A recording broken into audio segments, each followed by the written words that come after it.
Wanted to make a quick video showing some of the best ways to find information these days. As we know, YouTube censorship and Google censorship has just gotten really out of hand. It's nothing like it used to be just in the past year alone.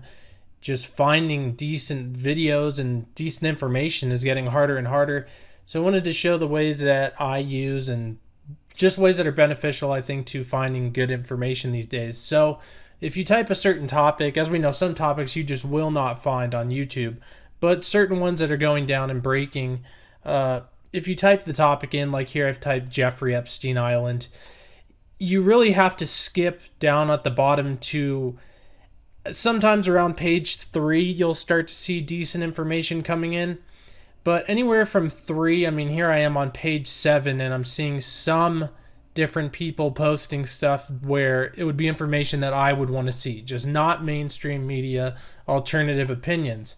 So anywhere from page 3 to some topics I was not seeing stuff until page 9 on.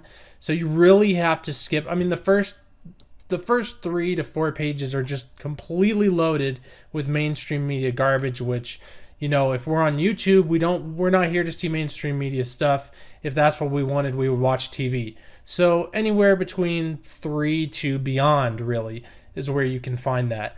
Now also I use DuckDuckGo, which is just absolutely crucial. I mean, if you are looking for directions or food near you, then Google is good to use. But if you're typing or looking for any type of information that is in any way controversial, I mean, just absolutely any information, because if you type that stuff in on Google, just any type of topic or breaking story, you're just only going to get garbage. So DuckDuckGo I've really been using a lot more lately, and it's great. I mean, you can find really good stuff in comparison to what you'll be finding on Google. So DuckDuckGo is a great one, highly recommended if you're looking for any type of controversial subjects or anything like that. Also, you know, a lot of people don't use BitChute, and I really haven't been a huge proponent of it just because it doesn't get the numbers that YouTube does. But it actually, I've been using it a little bit more lately, and it's pretty nice to actually type in a topic that I want to see and actually get videos pulled up that I would want to watch on it, just like the old days of YouTube. You know, you can actually type in moon landing hoax and get videos on people questioning the moon landing. You know, it's not like on YouTube where, you know, I tried that, I typed moon landing hoax, and it wasn't until around page 9 where I saw like one person, and I might have missed some in between, but page 9 is when I started seeing stuff. Page 7 or 9, I can't remember exactly, but I finally started seeing stuff that was actually on the moon landing hoax. So BitChute actually is has some good content on there, really. It's like the old days of YouTube, which is like refreshing, really. It's just nice to type a topic in and actually get what I want. People talking about stuff, not mainstream garbage crap. YouTube has gone down the drain, become so mainstream. It's complete crap, really. I don't know why they're so stupid to not realize that people go on YouTube, and the reason YouTube became great was because people went on there to hear independent voices, different opinions, you know, different stuff than what's on TV, and now it's just becoming complete TV crap. I mean, we could do a quick look at what's on their trending page.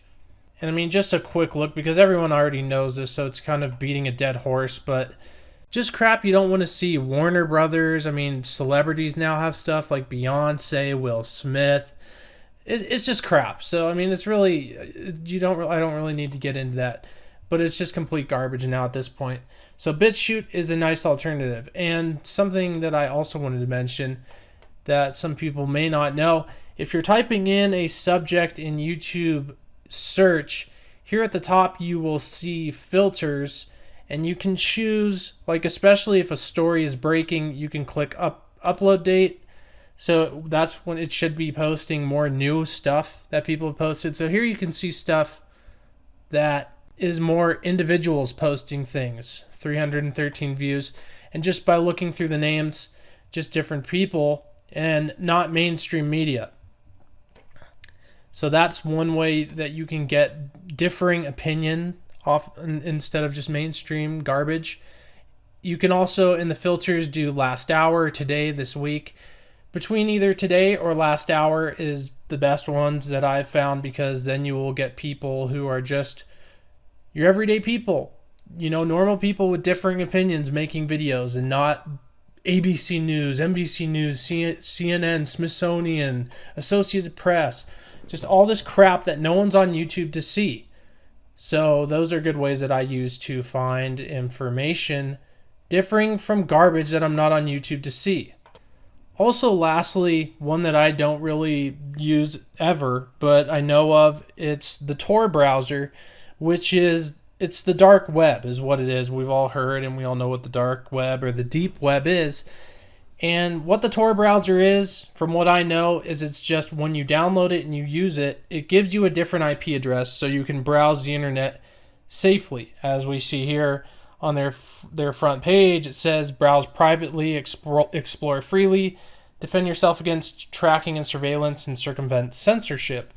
So these people are definitely on the page of not being tracked, not being watched. What really got me interested in Tor was during the Arab Spring, when all the riots were going on in Egypt and stuff, the government shut down the internet there. So people could not log on to their average internet, but people who had the Tor browser were able to still get on and to still post stuff and get news and all that and talk to people and stuff. The internet is a right that we have, one that should not be taken away. It's our right. So Tor browser is a good thing to just know and to just be able to have. But again, it is the dark web, and the deep web is on there. So you have to be careful about what you click. There's a lot of scams on there, a lot of nonsense, a lot of stuff that you don't want to see, bad stuff. We've all heard the horror stories. I definitely wouldn't just browse around on there. But it is, you can look into it. We'll look at videos on YouTube on the Tor browser, what it is and all this stuff.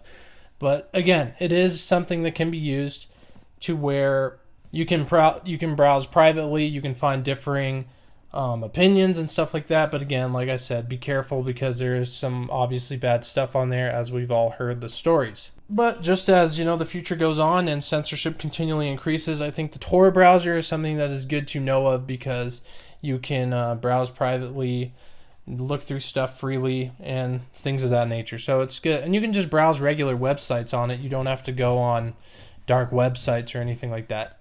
Anyways, you can research it for yourself, but I wanted to point that out as well. Those are the main things that I've found beneficial, really, and things that could be beneficial to people looking for information and just seeking out actually independent people who are posting about stuff and the actual stuff that we want to see, and the stuff that people who I know watch my channel want to see. Not mainstream stuff, just the average person posting opinions, bringing information together, and not mainstream media. So those were some of the things that I found beneficial. Wanted to share that along with people. Thanks for watching. God bless.